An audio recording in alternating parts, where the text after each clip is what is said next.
สี่คู่เด่นสองตัวบน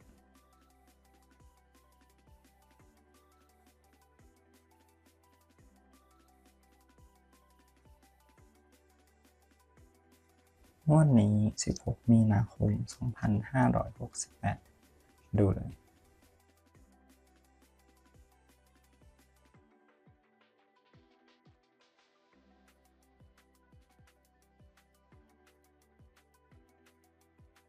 สวัสดีครับหอยนักวันนี้เด็ดแม่นๆนะครับวันนี้มาดูสูตรเลขสี่คู่เด่น2ตัวบนครับสำหรับสูตรเลขนะครับที่นำมาคำนวณสูตรที่1มีหลักร้อยบวกหลักร้อยบวก10ล่างบวก4คงที่และบวกอีก4ได้ครับสูตรที่2หลักแสนบวกหน่วยล่าง2ครั้งบวก6คงที่จากนั้นบวกไปอีก4แต้มเช่นเดียวกัน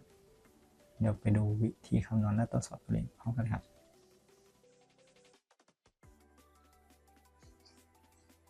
นำตัวเลขรางวัลที่1นะครับมาคำนวณและวันเลขท้าย2ตัวเริ่มจากวันที่2 มกราคม 2568 ครับ730209ล้าง51เราจะเขียนคำนวณตามสูตรนะครับสูตรที่1 2 ครั้งบวก5บวก4ครับ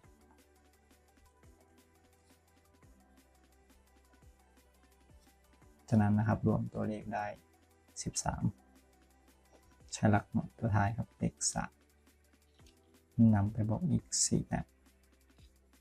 ได้เลข7ครับคำนวณสูตรที่2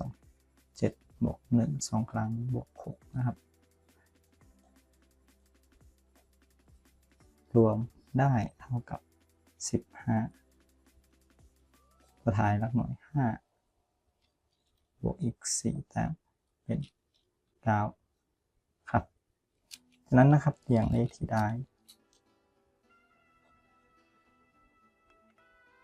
35 39 75 79ครับ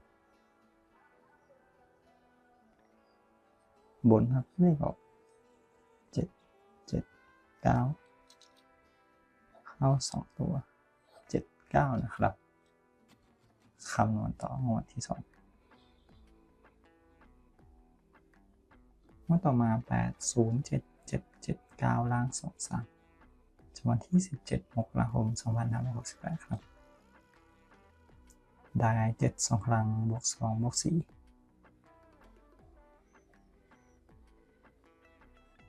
รวมได้20ครับตัวท้ายหลักหน่วย0บวก4แต้มเป็นเลข4ครับสูตรที่2เลข8บวก3 2 ครั้งบวก6ครับ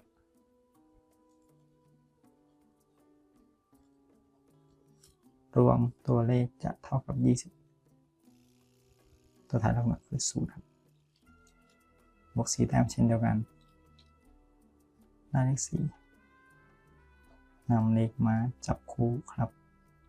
เป็น00 04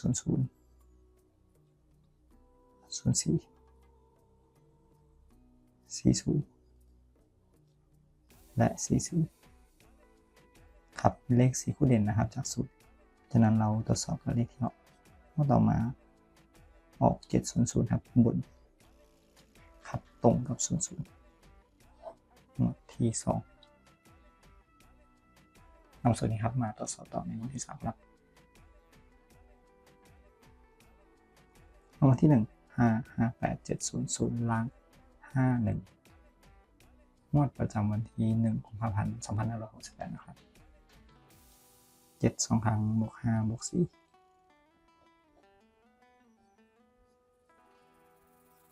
รวมได้23ตัวท้ายเลข3บวกเพิ่มไป4แต้มเป็นเลข7ครับสูตรที่2ครับ5บวก1 2 ครั้งบวก6รวมได้เท่ากับ13ได้เลข3ตัวท้ายบวกอีก4แต้ม 7เช่นเดียวกันนะครับจากสูตรที่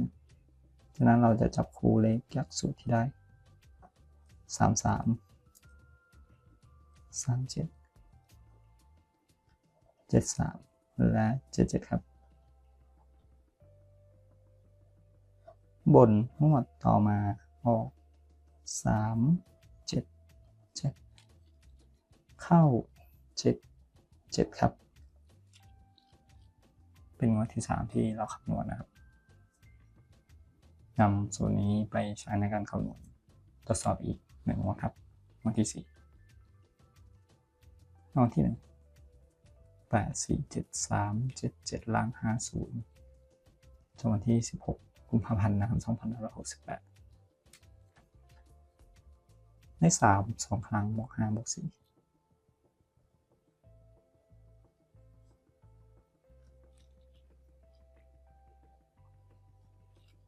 รวมได้เลข15ตัวท้ายคือ5บวก4แต้มเป็น9ครับส่วนที่2 8บวก0 2ครั้งบวก6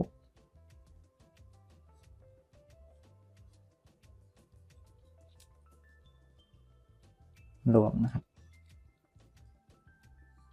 14ครับเลขตัวท้ายคือ4บวกไปอีก4แต้มตามสูตรเป็นเลข8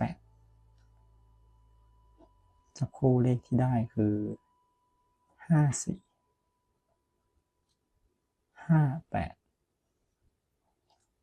94และ98ครับเลขที่ออกนะครับในวันที่ผ่านมาครับวันที่1 มีนาคม 2568เลขออก894บนแล้วเลขล่างออก54ครับด้วยครับมาตรงกับ94และ54เข้าล่างครับจากสูตรนี้เข้าบนล่างฉะนั้นเรานำสูตรนะครับที่คำนวณได้4งวดจากที่ผ่านมาไปคำนวณในงวดต่อไปดูพร้อมกันเลยครับ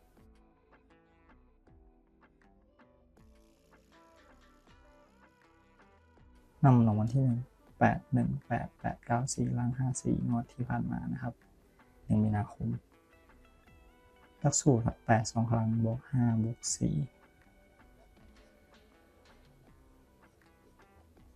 รวมตัวเลขเป็น25ตัวท้ายตัวเดียว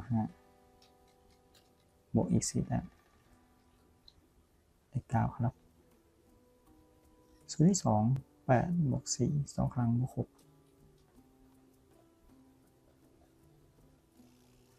รวมตัวเลขจะได้22ได้เลข2ครับมี4แต้มเป็น6ได้เลขคำนวณในสูตรนี้คือ5 2 5 6 9 2 9 6ครับ16 มีนาคม 2568สรุปกันอีกครั้งครับคำนวณ4คู่เด่น2ตัวบน5 2 5 6 9 2และ9 6ครับ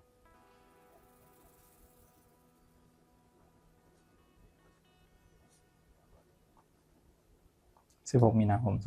2568นะครับขอขอบคุณทุกท่านครับที่ติดตามรับชมรับฟังนะครับ